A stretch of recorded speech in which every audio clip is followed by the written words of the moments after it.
நான் வலம் வந்து கொண்டிருந்தேன், சுற்றுப்பயணம் செய்து கொண்டிருந்தேன்.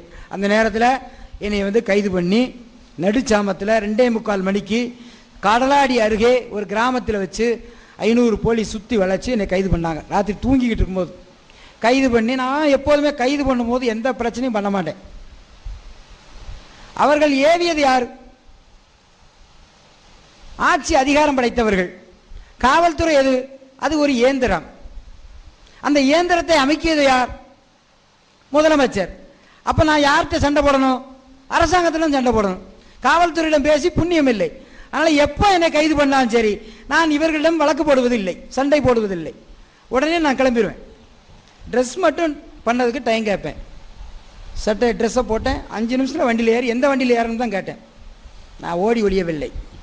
2:45 மணிக்கு முகத்தை கூட கழுவலை, ஓடி ஒழியவில்லை.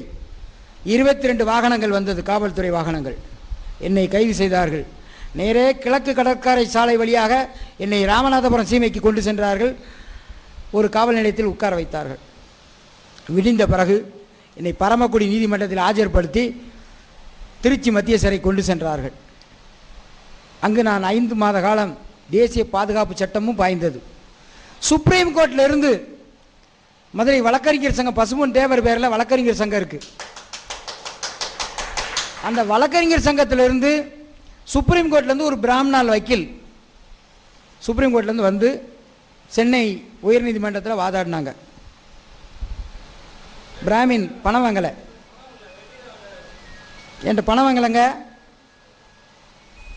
நம்ம சமுதாயத்தில் கூட சிலர் இந்த மாதிரி தப்பு பண்ணுறாங்க. ஆனால் அவர் பிராமின் தான்.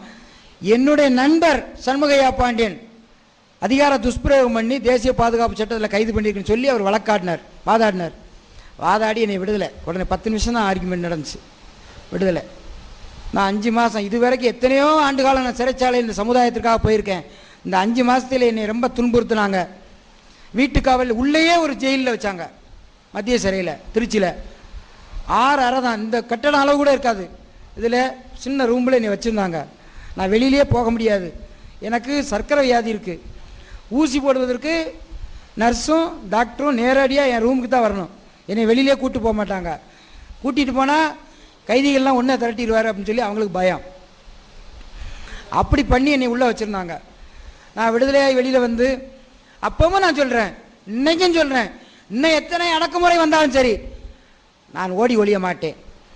என் உடலில் ஒரு சொட்டு ரத்தம் இருக்கும் வரை என்னுடைய பரம்பரைக்கு, இந்த பாரம்பரியமிக்க சமுதாயத்திற்கு பாதிப்பு வருகிற பொழுது இந்த குரல் தமிழக வீதிகளிலே ஒலித்து கொண்டிருக்கும். இன்னைக்கெல்லாம் இந்த